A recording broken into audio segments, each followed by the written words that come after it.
সবাইকে আবারও আমার ছোট মিনি ব্লগে অনেক অনেক স্বাগত। আশা করছি তোমাদের এই ভিডিওটা খুব ভালো লাগবে। আমি আমার বাবার বাড়ি এসেছি জামাই ষষ্ঠী উপলক্ষে কিছুদিন আগেই চলে এসেছি, কারণ আমার ভালো লাগছিল না, একা একা লাগছিল। তো হ্যাঁ, আমি জানি অনেকদিন পর ভিডিও আপলোড করছি।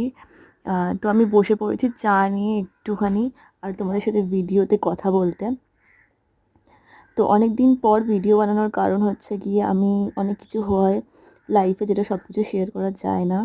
তো তারপর ভাবলাম যে না, এইদিকে একটুখানি মনটা দিই, তাহলে হয়তো মনটা ভালো থাকবে, কারণ একা একা সারাক্ষণ থাকাটা পসিবল নয়। তো এই দেখো, আমি বোনের কাছ থেকে বরফের এটা নিয়ে আমি নিজে ম্যাসাজ করছি ফেসে। আর তারপর এতটা ঠান্ডা লাগছিল ডিরেক্ট বরফ মুখে অ্যাপ্লাই করতে। তো তারপর একটুখানি মোমো খেয়েছিলাম, যেটা লেফট ওভার মোমো ছিল কালকে রাত্রে, আর এটাও লেফট ওভারই ছিল। তারপরে আমার দুটো পার্সেল চলে এসেছিলো একটা জিনিসের জন্য, যেটা আমি অনেকদিন ধরে চেষ্টা করছিলাম। তো সেই পার্সেলটাই ওপেন করছি, দেখো তোমাদের দেখালাম, যেটা রং তুলি ছিল আর কিছু ব্যাগ ছিল জুটের।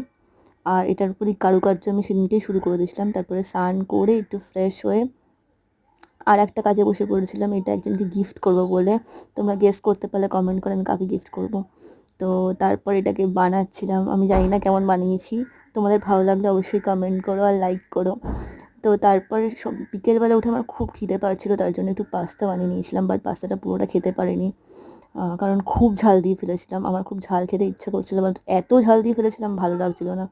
তারপরে দেখো আমি রেডি হয়ে নিয়েছি, বিকেলবেলা সন্ধেবেলা মার সাথে চলে গেছিলাম মন্দিরে, কারণ ভালো লাগছিলো না, ওয়েদারটা তো ভালো ছিল। তা আমি আর মা মন্দিরে একটু সময় কাটিয়ে চলে এসেছি। তো তোমাদের ভিডিওটা ভালো লাগলে অবশ্যই